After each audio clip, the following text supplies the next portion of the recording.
এটো যে টেষ্টি কিচেনলৈ স্বাগত জনাই আজি মই ৰেচিপি আনিছো ভূত জলকীয়াৰ আচাৰ। এই ভূত জলকীয়াৰ আচাৰ বনাবৰ কাৰণে মই ভূত জলকীয়া কেইটামান লৈ লৈছো। এতিয়া কি কৰিম, এই ভূত জলকীয়া কেইটা এনেকে কাটি লম, এনেকে ফালি লম, উকিয়াই পেলাই ফালি লম।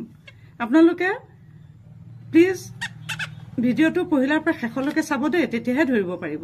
এতিয়া জলকীয়াটো এনেকে মই উকিয়াই ললো, এনেকে ধৰি উকিয়াই লৈছো। লৈ পেলাই এতিয়া কি কৰিম, এইখিনি এক ৰাতি মই নিমখত জুবুৰিয়াই ৰাখি থম। ইতিমধ্যে চাওক এদিনৰ পিছত জলকীয়াখিনি কি সুন্দৰকৈ হৈ গৈছে, কি সুন্দৰকৈ নিমখখিনি শুকাই গৈছে আচাৰ বনাবৰ কাৰণে। এয়া দেখিছেনে, নিমখটো কি সুন্দৰকৈ সোমাই গৈছে।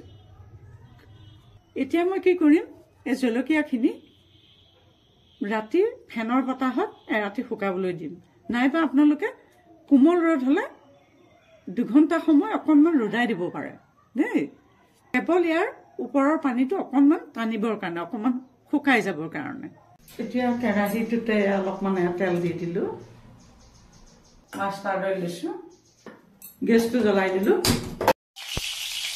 জলকীয়াখিনি যিহেতু নিমখ দিয়াই আছে, গতিকে মই ইয়াত তেলকণৰ জোখাৰে অকণমান নিমখ দিলো। দি পেলাই তেলটো গৰম যিহেতু হ'ল, মই এতিয়া গেছটো অফ কৰি দিলো। আপোনালোক যদি মোৰ চেনেলটোলৈ প্ৰথমবাৰ আহিছে তেতিয়া please subscribe my A to Z tasty kitchen. ইয়াতে মই এই জলকীয়া কেইটা লাহেকে পেলাই দিলো। ইয়াত আৰু বেলেগ একো নকৰো, এয়া দেখিছেনে, এয়া দেখিছে, পেলাই দিলো। দি পেলাই কি কৰিম, এই জলকীয়াখিনি তিয়াই যে থৈছিলো, এই পানীখিনি, যিখিনিত পানী মই থৈ দিছিলো, নিমখত তিয়াই থৈছিলো, জলকীয়াৰ পৰা এটা পানী ওলাইছিল আৰু নিমখটো গলি এটা পানীৰ সৃষ্টি হৈছিল। এই পানীখিনি পেলাই নিদিওঁ, এইখিনি মই এই আচাৰখিনিতে দি দিম। এইটো দি দিলো। দিয়াৰ পিছত চাওক লাষ্ট টিপছটো মই কি কৰিম, আপোনালোকে সেইকাৰণে ভিডিঅ'বিলাক পহিলাৰ পৰা শেষলৈকে চাব লাগে, কাৰণ শেষলৈকে ষ্টেপ বাই ষ্টেপ বস্তুবিলাক থাকে, দিবলগীয়া হয়। ইয়াতে মই কি কৰিলো, এয়া নেমু টেঙা 3 চামুচ মই চেপি থৈছিলো, এই নেমু টেঙাকণো মই ইয়াতে দি দিলো। এনেকে থলে আপুনি ৰ'দাই যদি থাকে, আপুনি কেইবা বছৰলৈকো ভূত জলকীয়া আচাৰ এনেকে সাঁচি খাব পাৰে, সৰহকৈ যদি বনাই লয়, একোৱেই নহয়। এয়া দেখিছেনে কি সুন্দৰকৈ প্ৰস্তুত হৈ গৈছে।